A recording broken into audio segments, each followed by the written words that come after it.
Twinkle Chu, todo suporta sa Kim Pao. Pregi pero present sa mall tour. Hindi lang sa camera. Paolo, close na rin sa pamilya ni Kim Chu. Kim Pao fandom, nag-aalala sa mga banta, pero buo ang backup ni Kim Chu. Paolo, sinabihan si Kim ng I love you gamit ang lengguaheng Bisaya. Kilig to the max. Kim Pao, patuloy na namumulaklak ang chemistry. Tara, kwentuhan muli tayo.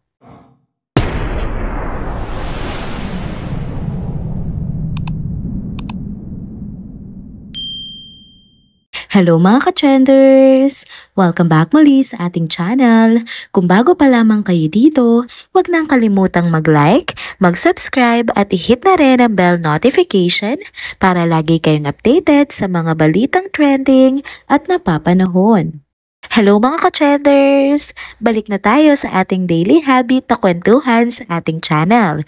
Ready na ba kayo sa isang nakakakilig at masayang tsikahan patungkol sa ating paboritong Kim Pao? Siyempre, hindi tayo magpapahuli sa latest ganap ni na Kim Chu at Paolo Avellino. Kaya samahan nyo na ako sa isang kwentuhang siguradong magpapasaya sa inyo. Alam nyo ba na sa kanilang nakaraang mall tour para sa pelikulang My Love Will Make You Disappear, bukod sa kilig na hatid na Kim at Paolo sa stage, isa pang agaw pansin sa mga fans at netizens ay ang full support ng kapatid ni Kim na si Twinkle Chu. Marami nga ang humanga sa kanya dahil hindi nila inaasahang makikita siyang personal na sumusuporta sa kapatid niya, lalo na't malaki na nga ang kanyang tiyan dahil sa kanyang pagbubuntis. Pero kahit na nga nasa masela na yugto ng kanyang pregnancy, dito naging hadlang para samahan niya si Kim sa napaka-importanteng event na ito.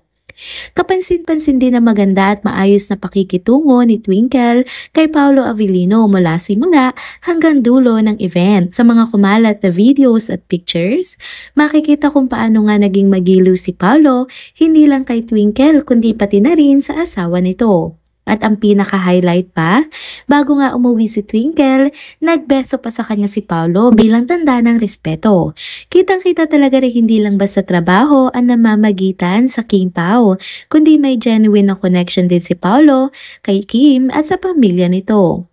At dahil hindi lang si Twinkle ang present, spotted din sa crowd ang lola nga ni Kim Chu na todo suporta rin sa kanya.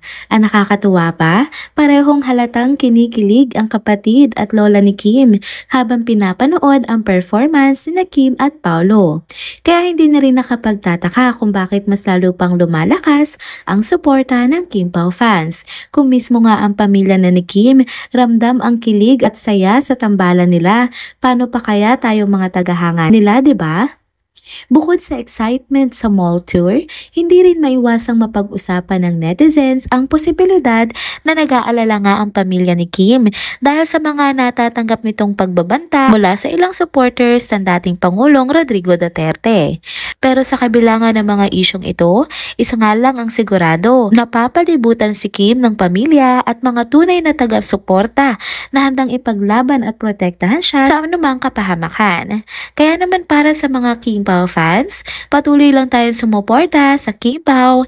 Napakagandang makita na hindi lang sa harap ng kamera magkasundo sina Kim at Paolo, kundi pati na rin sa likod ng mga eksena nila on cam, lalo na pagdating sa pamilya nga ni Kim. Sobrang nakakatuwa at nakakakilig makita na tanggap at welcome si Paolo sa circle ni Kim at mukhang hindi lang ito basta on-screen chemistry, kundi isang tunay na koneksyon na lalong pinapatibay ng kanilang closeness. Ano sa tingin nyo mga ka-trenders? Excited pa ba kayo sa mga susunod na ganap ng Kim Pao? Abangan pa nga natin yan ang mga mas marami pang nakakakilig na moments mula sa kanilang dalawa. Next topic naman tayo mga ka-trenders. Mainit na tinanggap sa Cebu sina Kim Chu at Paolo Avellino para sa kanilang promo tour ng pelikulang My Love Will Make You Disappear. Sa kabila nga ng mga isyong kinakaharap ng dalawa, lalong-lalo na si Kim, ipinakita ng kanilang Cebuano supporters na solid ang suporta nila sa tinuguriang People's Superstar at Queen of Good Vibes. Talagang ramdam ang excitement sa Cebu dahil hindi lang simpleng mall tour ang nangyari, may pa-grand welcome pa.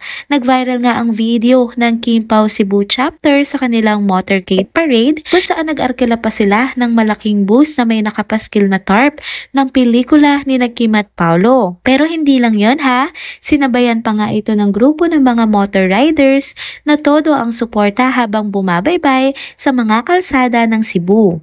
Para mas mapansin, nakasuot pa nga ang mga fans ng matching outfits na may design ng pelikula at naglagay rin sila ng balloons para mas maging festive ang vibe ng motorcade. Kitang-kita sa bawat eksena kung gaano nga kainit ang pagsalubong ng mga Cebuanong fans sa kanilang mga idol. Sa dami nga na nagpakita ng suporta, parang wala nang dahilan para matakot ang mga fans sa seguridad ni Kim at Paolo. Sa halip, mas nagningning ang excitement at pagmamahal ng kanilang supporters sa kanilang dalawa. Tunay ngang hindi basta-basta ang K-pop fandom. Kapag mahal nila, todo bigay ang kanilang suporta. At dahil dito, naging isang matagumpay at makulay na promo tour ang pagbisita ni Kim at Paolo sa Cebu. Bago naman natin tapusin ito, may mga kilig moments pa tayong pag-uusapan. Sobrang saya at kilig ang naramdaman nga ng Kim-Pao fans sa naging mall tour ni Kim at Paolo sa Cebu para sa pelikula nilang My Love Will Make You Disappear. Hindi lang kasi basta promo tour ang nangyari, kundi isa na namang puno ng kilig na pagpapakita ng kanilang chemistry sa harap ng kanilang solid supporters. Isa nga sa pinaka-pinag-usapan sa tour ay ang performance ni Kim at Paolo na ibinahagi nga sa social media, particular sa X ng @Cebu Kim-Pao. Sa naturang video, makikita kung paano nila sinabayan ang isa't isa sa kanta na hindi lang puno ng saya kundi may kasamang matatamis pa ng ngiti at kulitan sa stage. Sobrang cute nilang panoorin na para bang hindi lang ito simpleng performance, kundi isang natural na moment na kasayahan nilang dalawa. Habang nasa kalagitnaan ng kulitan, bigla ngang napansin ni Kim ang kagwapuhan ni Paolo, kaya hindi na niya napigilan ng sarili at napasabi ng quote-unquote, "Gwapo siya no?" Syempre, hindi na kinaya ng mga fans ang eksenang yon at agad nga silang napasigaw sa kilig. Pero hindi pa rin natapos ang pakilig, no? Dahil agad naman binalik ni Paolo ang papuri kay Kim. Diretso naman sinabi ni Paolo na quote-unquote, "Gwapa siya," habang inilalapit pa ang kamay sa mukha ni Kim na parang binibida talaga ang ganda ng aktres. Sa puntong yon, grabe, baliw na nga yung audience sa sobrang kilig. Hindi lang basta palitan ng papuri ang nangyari, kundi isang unscripted at natural na sweet moment na muling nagpapatunay kung gaano nga kasaya at kakomportable silang dalawa sa isa't isa. At hindi pa nga doon natapos ang pasabog, ano? Sa isa pang bahagi ng event, nagbigay si Paolo ng isa pang kilig moment nang sabihin niya kay Kim ang I love you gamit ang Cebuano language. Syempre, wala nang ibang reaksyon ng mga fans kundi malakas na hiyawan at screaming their hearts out sa kilig na hatid ng kanilang ultimate ship. Hindi nga may kakaila na bawat appearance ni Kim at Paolo ay laging may something special na hinahain sila para sa kanilang mga fans. At sa kanilang Cebu Mall Tour, muli nilang pinatunayan kung bakit patuloy silang tinatangkilik at minamahal ng kanilang mga taga-suporta. And there you have it mga ka-trenders! Dito na po muna nagtatapos ang ating isa na namang trending video update. Salamat sa inyong pagsubaybay at pagsama sa akin hanggang sa dulo ng video na ito. Pero bago kayo umalis, huwag niyo pong kalimutang mag-like, mag-comment, mag-subscribe at i-hit na rin ang bell notification para lagi kayong updated sa mga balitang trending at napapanahon. Takit sa susunod na video. Paalam!